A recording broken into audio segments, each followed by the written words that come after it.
বাউল সাধক নিধুরঞ্জন দাস বিচ্ছেদ ও ত্যাগের এক জীবন্ত মহাকাব্য।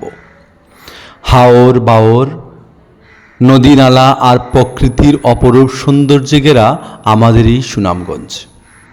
এই মাটিকে বলা হয় গানের রাজধানী, মরমী সাধকের চরণভূমি। হাসন রাজা, রাধারমণ দত্ত, শাহ আব্দুল করিম আর দূরবীন শাহের মতো অসংখ্য কালজয়ী বাউল, কবি ও সুরকারের জন্ম হয়েছে এই পূর্ণভূমিতে। এই রাজধানীরই বুকে লুকিয়ে থাকা এক রত্ন, এক নিবৃত্তচারী বাউল সাধক, গীতিকার ও সুরকার হলেন নিধুরঞ্জন দাস, যার জীবন কাহিনী কোনো সিনেমার কাল্পনিক চিত্রনাট্যের চেয়েও অনেক বেশি রোমাঞ্চকর এবং বেদনাবিধুর। কুয়াশার চাদর জড়ানো শান্ত এক সকাল। সুনামগঞ্জের শান্তিগঞ্জ উপজেলার পাথারিয়া ইউনিয়নের ২ নং ওয়ার্ডের কান্দিগাঁও গ্রামটি তখনও পুরো জেগে ওঠেনি। চারদিকে বিশাল হাওর থেকে বয়ে আসা হিমেল হাওয়া গ্রামীণ মেট্রোপথ ছুঁয়ে যখন মিলিয়ে যায়, তখন তার সাথে মিশে থাকে এক বুক ফাটা দীর্ঘশ্বাস।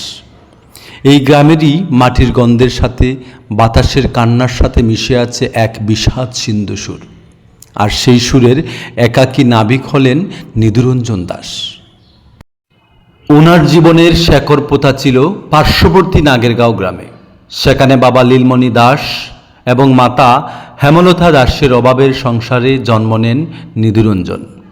মাটির টানে আর প্রকৃতির কোলে বেড়ে ওঠা এই মানুষের জীবনটা আর 10টা শিশুর মতো সহজ কিংবা আনন্দময় ছিল না। খুব অল্প বয়সে তিনি হারিয়েছিলেন তার গর্ভধারিণী মা হেমলতা দাসকে। মায়ের আদরের সেই স্মৃতিটুকু মন থেকে মুছে যাওয়ার আগেই কঠিন বাস্তবতার মুখোমুখি হতে হয় তাকে।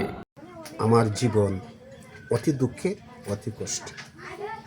ছোটোবেলা মা হারিয়েছি, বাবাকেও হারিয়েছি, তাও দেখতে পারিনি। অতি দুঃখে কষ্টে আমার জীবন চলতেছে।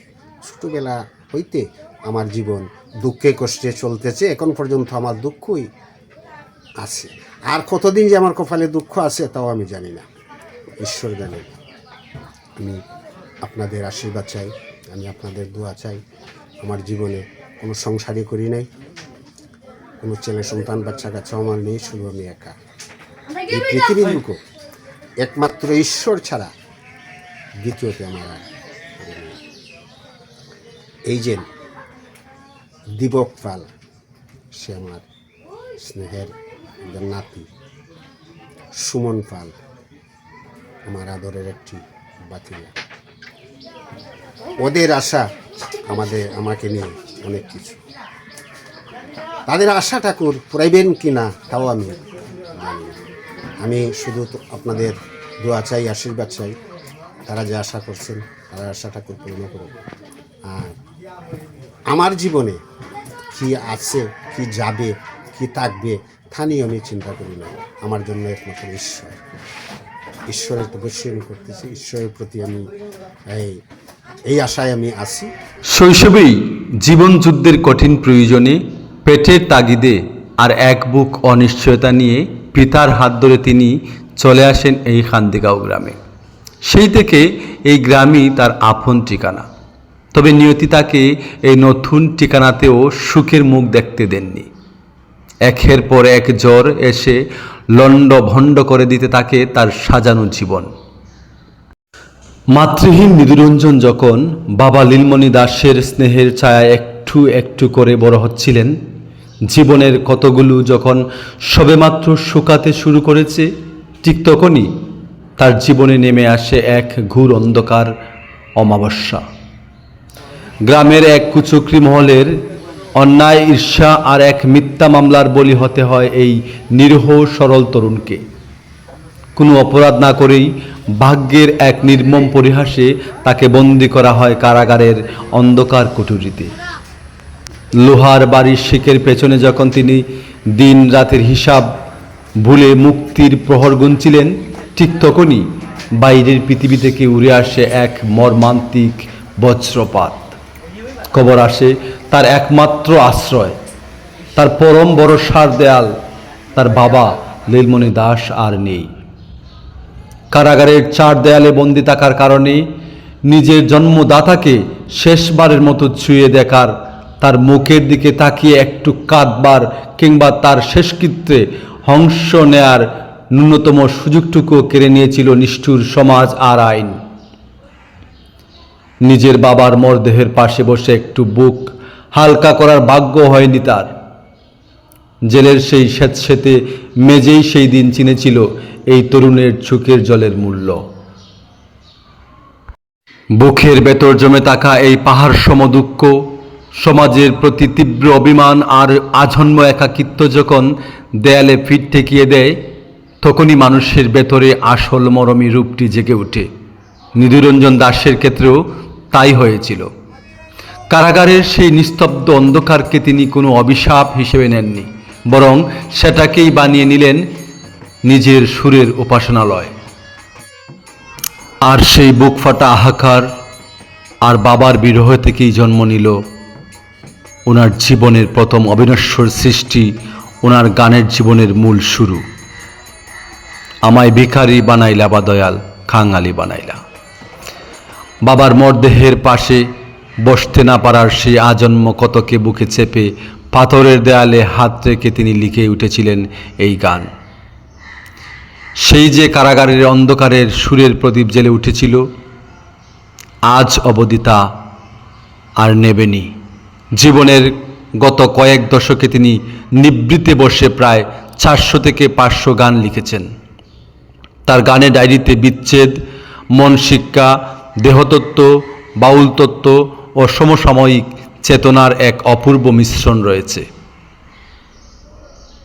সংসারের মায়া, তীব্র ক্ষোভ আর জাগতিক লোভকে পেছনে ফেলে তিনি নিজের পুরো জীবনটাকে বিলিয়ে দিয়েছেন সুরের অথল সাগরে। সিদ্ধান্ত নিয়েছেন এই জীবনে আর কখনো সংসার করবেন না, কোনো মোহের পেছনে ছুটবেন না। তার কাছে গানই পরমাত্মা, গানই ইহকাল অপরকাল। ওনার নিজের ভাষায় গানই আমার জীবন, গানই আমার মরণ। ওনার ডায়েরির পাতা উল্টালেই খুঁজে পাওয়া যায় জীবনমুখী ও আধ্যাত্মিক দর্শনের চমৎকার সব গান। যেমন মাতা পিতা অমূল্যদন চিনলে না মন পাগলারে, করমণ্ডে নিজের বিচার, হিংসা গৌরব লোভ লালসা কইর না মন মায়ার সংসার, ববসিন্ধু পারে বসে ডাকি তোমারে, আমি কি করিলাম রে স্বর্ণের দামের রূপা করিদ করলাম না চিনে তারে, কোথায় আছো কেমন আছো মন চায় কিছু জানিতে, কার লাগিয়া বান্দরে মন রং মহলগর, কলঙ্কিনী পাখি পাখিরে পুষ মানে না যাহিতে চাই উড়ে, শোকে আমি করি মানা ভালোবেসে মন দিও না। নিরঞ্জন দাস কেবল একজন নিবৃত্তচারী শিল্পী নন, তিনি অত্যন্ত সহজ সরল অপরোপকারী একজন মানুষ। গ্রামের 2 নং ওয়ার্ডে ওনার একটি ছোট্ট মুদির দোকান আছে। এই দোকানটি এখন খান্দিগাঁয়ের প্রধান সাংস্কৃতিক বাতিঘর। প্রতিদিন দূর দূরান্ত থেকে মানুষ এখানে আসেন, জাতপাত ধনী দারিদ্রের ভেদাভেদ ভুলে মেতে ওঠেন নির্মল আনন্দের কুড়াকে। গ্রামের তরুণরা ওনার কাছে ছুটে আসেন মাটির গান শিখতে, নিজের শেকড়কে চিনতে। সোশ্যাল মিডিয়াতে এবং দেশের বিভিন্ন প্রান্তে যারা গান নিয়ে কাজ করেন বা লোকসঙ্গীত ভালোবাসেন, তাদের জন্য এক বড় সুযোগ রয়েছে। আপনারা সরাসরি এই সাধকের সান্নিধ্যে আসতে পারেন।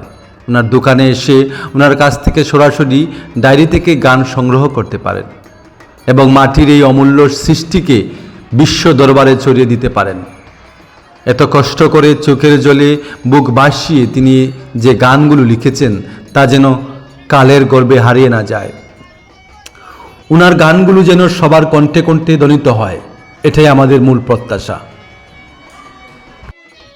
গানের রাজধানী সুনামগঞ্জের মাটির সুবাস মাখা এই অবহেলিত সাধকের বাস্তব জীবন কাহিনীটি যদি আপনার হৃদয়কে স্পর্শ করে থাকে, তবে এই ভিডিওটি অবশ্যই লাইক, কমেন্ট এবং শেয়ার করে অন্যকেও এই ইতিহাস জানার সুযোগ করে দিন। আপনাদের ভালোবাসা পেলে পরবর্তীতে আমরা এমন আরও শেকড় সন্ধানী মানুষের না বলা গল্প নিয়মিত আপনাদের সামনে নিয়ে আসার চেষ্টা করব। আমাদের পাশে থাকার জন্য ধন্যবাদ।